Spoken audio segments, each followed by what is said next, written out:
Seringkali, saat kita mendengar kata Palestina, pikiran kita langsung tertuju pada konflik di masa modern. Tapi, pernahkah teman-teman bertanya, seberapa tua sih sebenarnya nama Palestina itu? Apakah itu nama baru, atau sebuah identitas yang sudah mengakar ribuan tahun?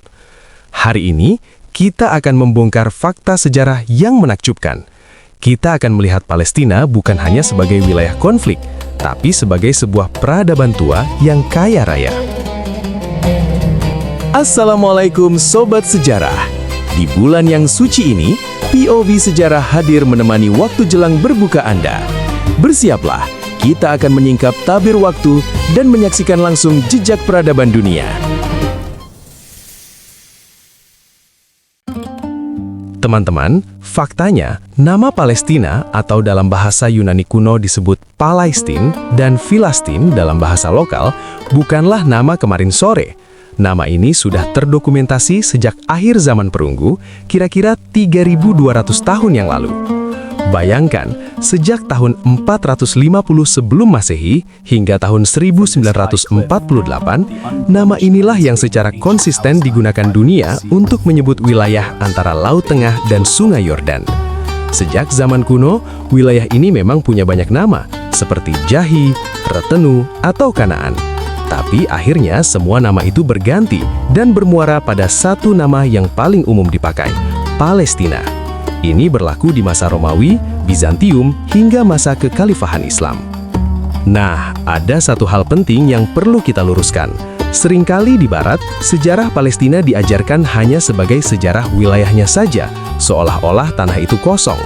Ada mitos jahat yang bilang Palestina adalah tanah tanpa bangsa.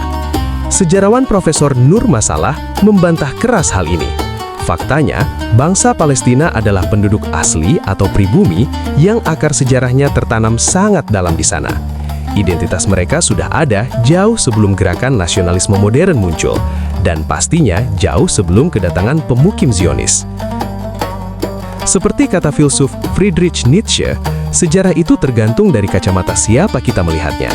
Di sini kita mencoba melihat dari kacamata penduduk aslinya, berdasarkan bukti nyata, bukan dongeng. Kalau ada yang bertanya, mana buktinya? Wah, buktinya melimpah Sobat Sejarah. Kita bisa melihat dari prasasti, peta-peta kuno, hingga mata uang.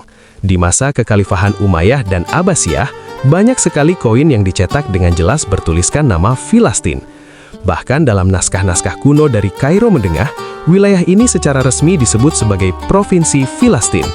Ini membuktikan bahwa Palestina sebagai sebuah unit politik dan administrasi sudah diakui dunia sejak ribuan tahun lalu.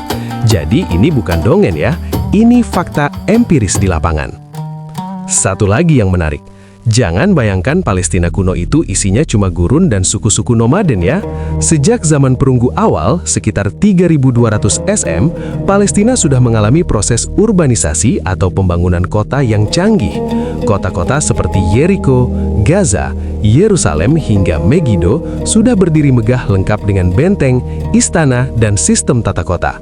Sejarawan Inggris terkenal Edward Gibbon pada tahun 1776 pernah memuji Palestina karena kesuburan tanahnya dan kemewahan kota-kotanya. Bangsa Romawi, Persia, dan Arab berlomba-lomba menginginkan wilayah ini karena keindahannya. Yang paling menyentuh hati adalah fakta tentang siapa itu orang Palestina di masa lalu.